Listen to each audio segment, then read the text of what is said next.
Hey guys, what is up? Welcome to my channel. I'm Kevin and this is the second video I'm posting.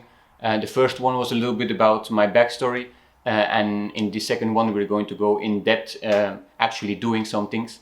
So in this video you will see me putting the layout on the floor, putting some sound deadening and starting with the solar panels. I'm going to go in depth a little bit about connecting the MC4 connectors and how to install it on the roof. And as well the windows are going to get installed. I got some luck there, so you're going to see that. And if you like this video, feel free to like and subscribe. If you have any questions, put them down below. As well, I've put the timestamp in the description just to make the navigation go smoother for you guys. And yeah, I will see you on the other side.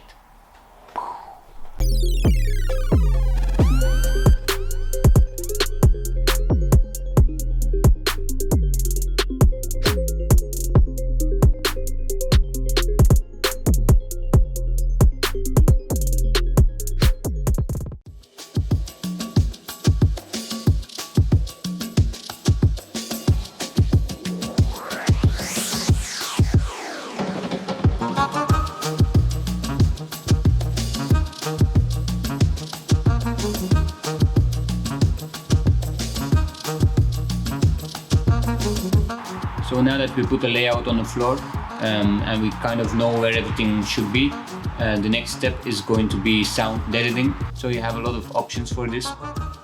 I went for kill mat. The reason for that is because there's a lot of varieties, but some of them they leave like a smell when you put it on the van, and I didn't want to have that. And as well there's some other ones that are really expensive and kind of they have the same effect. It's a bitumen sheet and you just stick it to the wall. It's not necessary to cover the whole van. They say about 25% is good. So yeah, normally what you do, you put this on here, like you see here. This is already done by the factory. And yeah, the thing we do is just we stick it on here, we degrease it and then we stick it on. I have a roller as well. They say you should use a special roller, but I just bought a small wheel and yeah, you just roll it over to make sure that you don't have any air bubbles, and you cover the 25% of the van, they say. So the wheel wells as well, those are really important because of course a lot of the sound is going to come from there. So let's get started.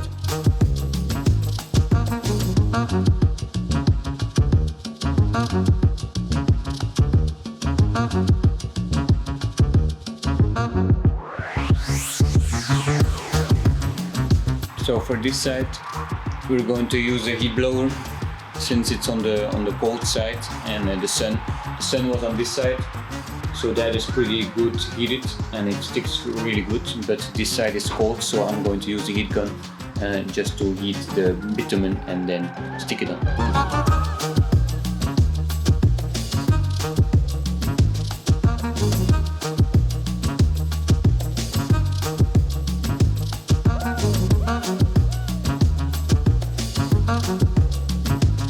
So the layout and the sound deadening has been done.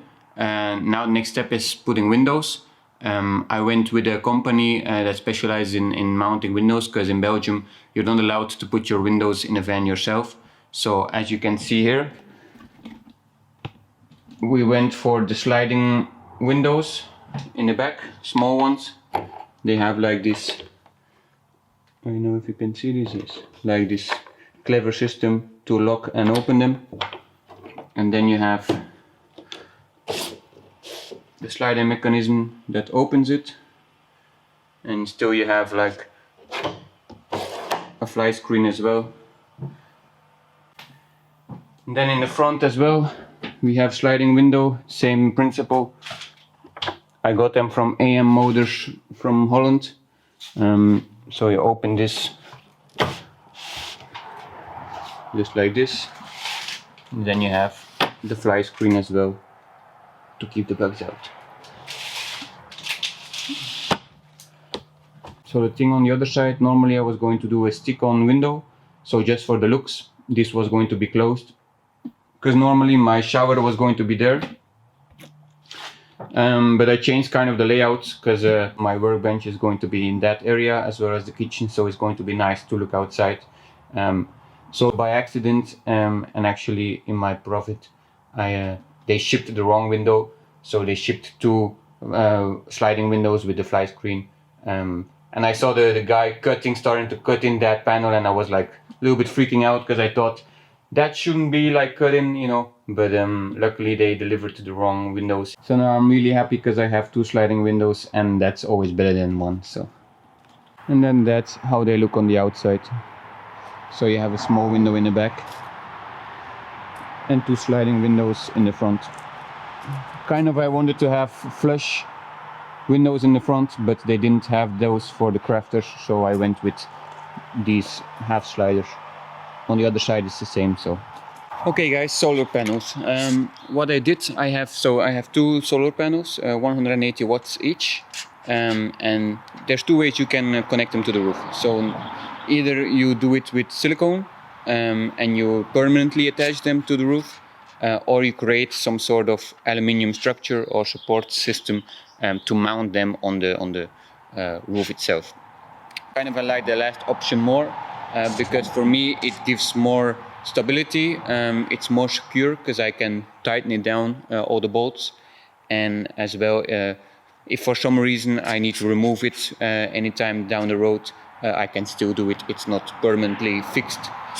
So what I came up with, what I have here is aluminium.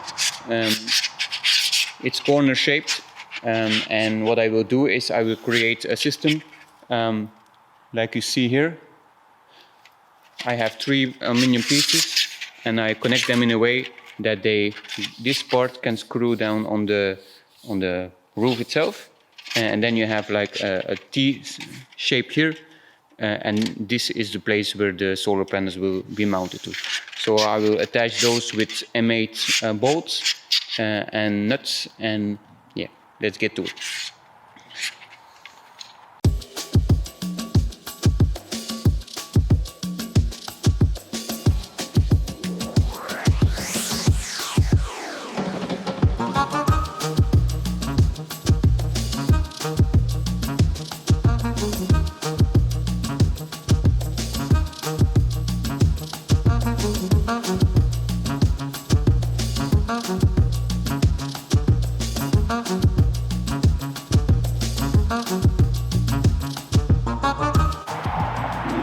Okay, so I might look ridiculous, but it's 28 degrees outside and it's way too hot to land like this. So you gotta do what you gotta do.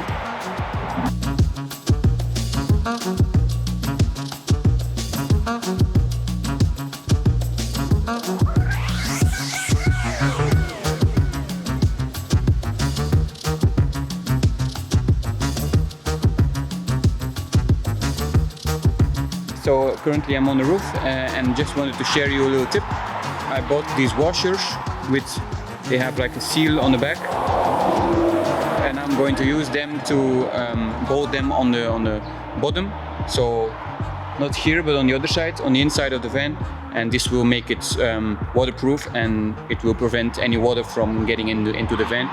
And then just here on top, I bought some double-sided tape. It's pretty thick, and I'm going to put it here on the aluminium profile just to cover the holes and to make it watertight.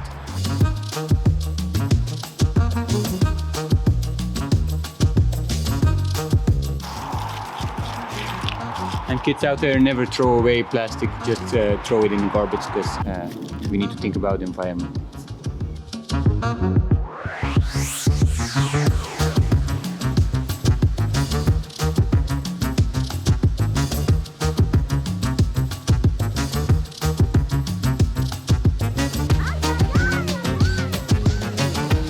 Okay guys, so just a small tip before it starts raining, because it's already happening.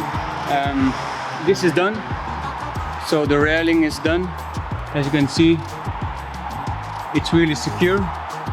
Just a small tip, as tomorrow the MC4 connectors are going to arrive. So just to secure the cables, because if the sun is going to shine on it, they are going to have voltage, because they're solar panels, of course. So what I did is just put them in some bubble wrap or some plastic make sure they cannot connect or they cannot touch each other. I think maybe if it's possible, if they connect, they might damage the panel. So as well, all those little filings you see here from the aluminium, just make sure you remove that with a vacuum or with a blower, because if it's going to rain and if it's going to stay there for a long time, it might create rust, and yeah, you don't want rust in your van, right? Okay guys, I'm back on the roof and I'm installing the solar panels. I ordered some MC4 connectors and I'm just going to put the two panels in parallel now, and I just wanted to share some tips. So as you can see here, this is the positive one. Let's see if you can see this. Yes. So you have two wires, one of each panel, the positive one, and you connect those in a splitter just like this. The thing is, you need to be aware, you have two types of connections. So you have a female part, that's this one, looks like this, and you have a male part, and that looks like this, that's the male one. So just to keep it simple, the female part, this one, needs this type of connection. It's the shorter one of the two, because you have a short one and a long one. So the short one goes into the female part, and this one, and then you have a bigger one, that one goes into the male part. And how you connect them, so it's like a bracket. What you do, you need best of all a special tool for that. That's this type of crimping tool. So what you do, you just put the brackets in one of these holes, just pick the one that fits, and then you will squeeze it until it closes completely. It will make a clicking sound, and then you open again, and that's kind of how you do it. This is the female part. This is the female part as well, the short one. So you take your tool, you have these brackets, you put them nicely into place in the opening like this, and then you squeeze it completely until it's closed. For your wires, you get a wire stripper, and it's really easy like this. It automatically puts it on the right size, and you just pull it and it strips it apart. So now I made these connections, these splitters. It's two positives and two negatives into one, and you have one more MC4 connection that I will make now, and then they will go through this plastic cover to prevent water from getting in, and they will go down the roof and connect to the solar charger. Okay guys, so it's time to drill the holes. I've marked the location of the cover, and I made sure it doesn't touch any of the supporting beams. And yeah, just drill the holes and then put some Sikaflex to get it watertight, and that's the job done.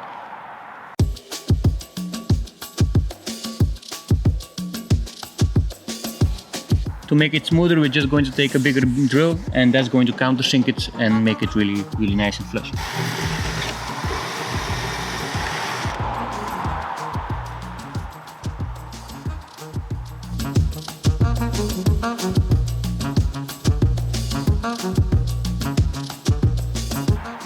So again, we use the wire stripper. Make sure it's a nice big piece of stripped wire. And then we take a connection. So this is the minus. So minus is the smallest one. We put this in nice and smooth. And then we take this bad boy and we crimp it in place.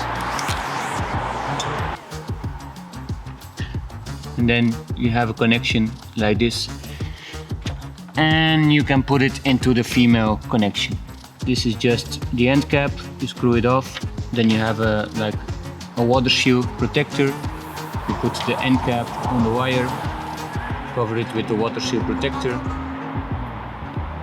like this, and then you put it in until you hear the click like this. Make sure it's really secure, and you can put it back in place.